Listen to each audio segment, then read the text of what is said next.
Hello दोस्तों, आज हम देखने वाले हैं 2018 में रिलीज हुई एक कोरियन हॉरर कॉमेडी मूवी की कहानी को, जिसका नाम है the one that ghost away. इस मूवी को डायरेक्ट किया है टोनी वाई रीच जी ने। तो चलिए बढ़ते हैं कहानी की तरफ। मूवी के स्टार्टिंग में हम देखते हैं कि एक लड़का और एक लड़की किसी औरत के घर में भूत भगाने के लिए आए थे। इस लड़की का नाम कार्मेल है और उसके पार्टनर का नाम जेजे है। कार्मेल उस घर की मालकिन को बाहर रुकने के लिए कहती है और खुद जेजे के साथ अपना भूत भगाने का सामान लेकर घर के अंदर जाती है। कार्मेल अपने अजीब मंत्र पढ़ते हुए भूतों को भगाने की कोशिश कर रही थी। उस घर में 3 भूत थे जो कार्मेल और जेजे के पीछे पड़ जाते हैं। ऐसी सिचुएशन में भी जेजे कैमरा से सारी घटनाएं शूट कर रहा था। आखिरकार कार्मेल उन तीनों भूतों को भगाने में कामयाब हो जाती है। वो प्रूफ के तौर पर घर के मालकिन को जेजे ने शूट की हुई भूतों की फुटेज दिखाती है। घर की मालकिन कार्मेल को खुश होकर बहुत सारे पैसे देती है। कार्मेल घर की मालकिन से कहती है कि अगर आप इन भूतों को ऑफरिंग के तौर पर चिकन देती है तो वो वापस आपके घर पर कभी नहीं आएंगे। घर की मालकिन कार्मेल के कहे मुताबिक चिकन लेकर आती है, जिससे कार्मेल एक कमरे में आकर भूतों को उसे खाने के लिए इनवाइट करती है। यहाँ पर हम ये समझ पाते हैं कि ये 3 भूत कोई असल के भूत नहीं बल्कि इंसान ही है। ये तीनों कार्मेल के दोस्त हैं। कार्मेल एक फेक पैरानॉर्मल एक्सपर्ट है। जेजो और उसके दोस्त कार्मेल के साथ मिलकर लोगों को बेवकूफ बनाकर उनसे पैसा ठगते हैं। घर आकर कार्मेल इन पैसों को और लूट के सामान को सभी में इक्वली बांटती है। जेजे एक टीचर है जो कि कार्मेल के ही घर में रेंट पर रहता है। मूवी के स्टार्टिंग के पहले 15 मिनट्स में ही हम समझ पाते हैं कि जेजे कार्मेल में इंटरेस्टेड है। कार्मेल को यह बिजनेस उसकी दादी की तरफ से मिला था, लेकिन कार्मेल की दादी उसकी तरह कोई फेक पैरानॉर्मल एक्सपर्ट नहीं बल्कि एक रियल भूत भगाने वाली थी। कार्मेल की दादी ने अपनी जवानी में काफी भूत भगाए हैं, लेकिन अब वो बीमारी और बढ़ती उम्र की वजह से बेड पर ही लेटी रहती है।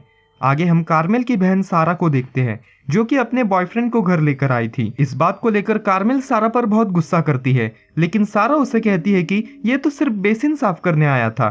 बात को चालाकी से बदलते हुए सारा बैंक से आई हुई नोटिस कार्मेल के हाथ में थमाती है। 10 लाख के लोन के लिए कार्मेल ने अपनी दादी के घर को गिरवी रखा था। अब जबकि कार्मेल बैंक के पैसे नहीं भर पा रही है, तो बैंक अगले कुछ दिनों में ही घर पर जब्ती लाने वाला था। बैंक की इस नोटिस को देखकर कार्मेल टेंशन में चली जाती है। 10 लाख रुपए, इतने पैसे कहाँ से लाए वो बेचारी। जेजे कार्मेल को हौसला देता है। आगे हम देखते हैं कि सारा और उसका बॉयफ्रेंड बाहर टहल रहे थे।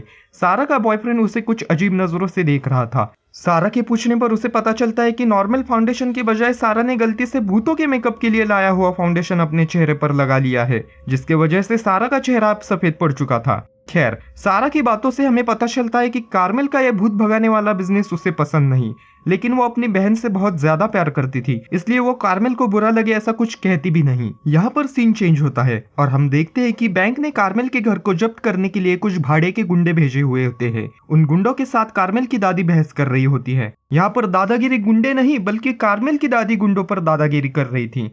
इन दोनों की बहस चल ही रही थी कि वहां पर कार्मेल की सभी गैंग आ जाती है। कार्मेल, जेजे और सारा उन गुंडों को रिक्वेस्ट करके थोड़ा और समय मांगते हैं। गुंडा था बड़ा दिल का अच्छा, वो भी कार्मेल को थोड़ा और वक्त देने के लिए राजी हो जाता है।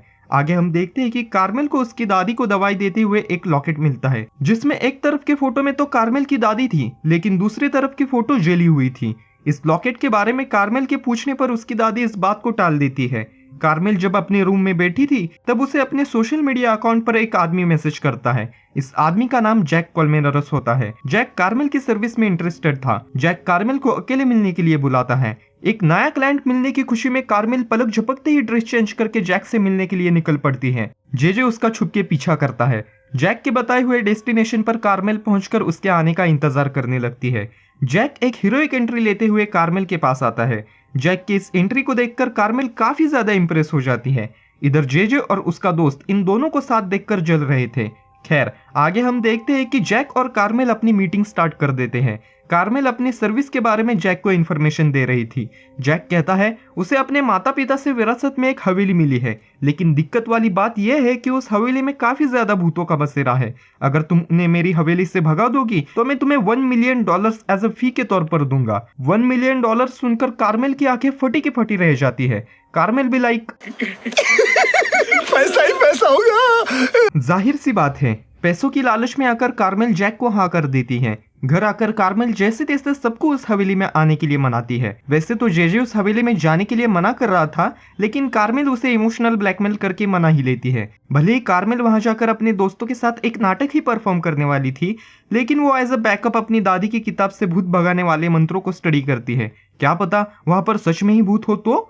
खैर, अगली सुबह कार्मेल अपनी पलटन के साथ जैक की हवेली जाने के लिए निकलती है। हवेली पर पहुंचकर कार्मेल कहती है कि ये हमारा आखिरी काम होगा, पैसे मिलने के बाद हम इस काम को बंद कर देंगे। कार्मेल और उसके दोस्त हवेली के दरवाजे पर खड़े ही थे कि दरवाजा अपने आप ही खुल जाता है।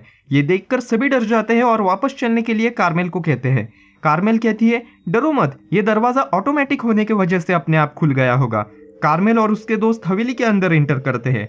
जेजे और कार्मेल हवेली में आगे से घुसते हैं और बाकी बचे लोग हवेली के पीछे से अंदर जाने के लिए निकलते हैं। उन्हें रास्ते में एक रेड कलर का लिक्विड पड़ा मिलता है। पहले तो वो तीनों इस रेड कलर के लिक्विड को खून समझकर घबरा जाते हैं, लेकिन बाद में पॉन्जी उसे चख कर देखता है तो वो टोमेटो केचप निकलता है। ये टोमेटो केचप है। ये जानकर पॉन्जी अपने साथ बैग में लाए हुए फ्रेंच फ्राइज निकालकर उन्हें इस रास्ते पर पड़े केचप में डुबोकर खाने लगता है। बुक्कड़ कही का भाई साहब कुछ ज्यादा नहीं हो गया ये? मतलब कुछ भी। खैर, हम देखते हैं कि जेजे घर के अंदर आते ही कई सारे भूतों को महसूस करने लगता है। जेजे और कार्मेल जैक को ढूंढते हुए उसके रूम में आते हैं जहां पर वो वर्कआउट कर रहा था। पॉन्जी और उसके दो दोस्त बैंग और पाशा जैक को डराने के लिए अपनी अपनी पोजीशंस पर आते हैं। यहाँ जैक कार्मेल को अपना घर दिखाता है और रिचुअल परफॉर्म करने के लिए कहता है। हर बार की तरह कार्मेल घर के मालिक को यानी कि यहाँ पर जैक को बाहर जाने के लिए कहती है, लेकिन जैक नहीं मानता। वो उस रिचुअल को अपनी आंखों से देखना चाहता था। कार्मेल अपना नाटक शुरू कर देती है। इधर कार्मेल के दोस्त जो नकली भूत बनकर बैठे थे उनका असली भूतों से सामना हो जाता है। वो डरकर नीचे भागते हुए आते हैं। कार्मेल, जैक और जेजे इन सभी को ये भूत दिखते हैं। कार्मेल और उसकी गैंग भूतों से डरकर हवेली से भागने के लिए दरवाजे की तरफ बढ़ती है, लेकिन दरवाजा अपने आप ही बंद हो जाता है और वो सब यहाँ वहाँ भागने लगते हैं। कार्मेल अपनी दादी के बुक से स्टडी किए हुए मंत्रों को बोलकर भूतों को भगाने की नाकाम कोशिश कर रही थी। आगे हम देखते हैं कि एक भूतनी टीवी से निकलकर इन सभी को डराने की कोशिश करती है, लेकिन वो टीवी के अंदर ही अटक जाती है। यहाँ पर बाशा की थी एक आशा, जिसके मुताबिक अगर वो उस भूत की टीवी से निकलने में हेल्प करती है तो वह भूत उसे हेल्प करने के एहसान को ध्यान में रखकर जाने देगा। लेकिन ऐसा कुछ नहीं होता जैसे कि बाशा ने सोचा होता है। वो भूत बाशा के पीछे पड़ ही जाता है। मूवी के अगले 20 मिनट तक हम सिर्फ यही देखते हैं कि कभी भूत इनको डरा रहा है तो कभी कार्मेल की गैंग उन्हें डरा रही है। मूवी के इस पॉइंट पर कतई मन में सवालों का बवंडर उठ जाता है कि साला इनमें बेवकूफ है तो है कौन, ये सभी भूत या कार्मेल की गैंग। खैर, ऐसे ही डरते डराते कार्मेल एक कमरे में आकर पहुंचती है जहां पर वो देखती है कि यहाँ पर पूरा सेटअप लगाया गया है। जैक पहले से ही उनके ऊपर नजर रखे हुए था। यहाँ पर कार्मेल का अपने दोस्तों के साथ इस हवेली में आना कोई इत्तेफाक नहीं बल्कि एक सोची समझी साजिश थी। इस कमरे में जैक आकर कार्मेल को एक कहानी सुनाता है। फ्लैशबैक में हम देख पाते हैं कि किसी जमाने में कार्मेल की दादी भूतों को पकड़ने के प्रोफेशन के वजह से अकेली रहती थी। उसका कोई दोस्त नहीं था, कोई उसके साथ दोस्ती करना ही नहीं चाहता था। लेकिन एक दिन उसकी मुलाकात जैक की दादी से होती है। वो दोनों देखते ही देखते अच्छी सहेलियां बन जाती हैं। एक दिन इन दोनों के बीच एक लड़का आता है जिससे कार्मेल की दादी को प्यार हो जाता है, लेकिन वो लड़का जैक की दादी से प्यार करता था। जब ये बात कार्मेल की दादी को पता चलती है तो उसे ऐसा लगता है कि जरूर ज़ैप्रोज़िया ने कुछ गड़बड़ की है। वो गुस्से में जैक की दादी को श्राप देती है और उसने अब तक जितने भी भूत पकड़े थे उन्हें इस हवेली में कैद कर देती है। चलो फ्लैशबैक खत्म। यहाँ पर हम देखते हैं कि कार्मेल किसी मुसीबत में फंसी है। इस बात का पता उसकी दादी को उसकी शक्तियों की वजह से लग जाता है। इधर सभी भूतों के साथ मिलकर जैक की दादी भी कार्मेल को डराने लगती है। कार्मेल बुरी तरह से डर गई थी। अब कार्मेल की कुछ खैर नहीं। ऐसा लग ही रहा था कि वहां पर कार्मेल की दादी आ जाती है। वो कार्मेल के साथ मिलकर अपनी शक्तियों से भूतों को फ्रीज कर देती है। सब कुछ शांत होने के बाद कार्मेल अपनी दादी से पूछती है, क्या सच में आपने इस हवेली को श्राप दिया है? उसकी दादी हाँ में जवाब देती है। यह सुनते ही कार्मेल अपने गले में पहना हुआ लॉकेट तोड़कर हवेली के सारे भूतों को आजाद कर देती है। कार्मेल के बहुत समझाने पर उसकी दादी ज़ैप्रोज़िया को माफ करने के लिए तैयार हो जाती है। जैक की दादी को मुक्ति मिल जाती है। यहाँ पर सीन चेंज होता है और हम देखते हैं कि गार्डन में बैठकर सभी यहाँ वहाँ की बातें कर रहे होते हैं। कार्मेल अपना भूत भगाने का बिजनेस बंद कर रही है ऐसी अनाउंसमेंट करती है। सब कुछ अच्छा चल ही रहा था कि तभी बैंक की तरफ से वही भाड़े का गुंडा आता है।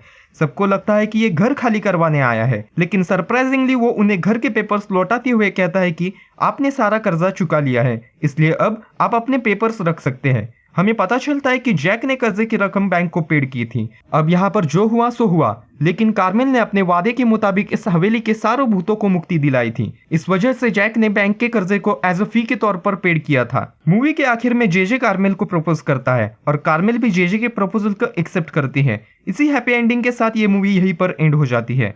खैर, इसी तरह की और भी कहानियां सुनने के लिए अभी सब्सक्राइब करिए हमारे चैनल आई विटनेस एक्सप्लेनर को, और हाँ, बाजू में दिख रहा बेल आइकॉन दबाकर उसे ऑल पर सेट करना ना भूले। तो दोस्तों, आज के लिए बस इतना ही। मैं मिलता हूँ आपसे अगली वीडियो में किसी और कहानी के साथ। तब तक के लिए अलविदा।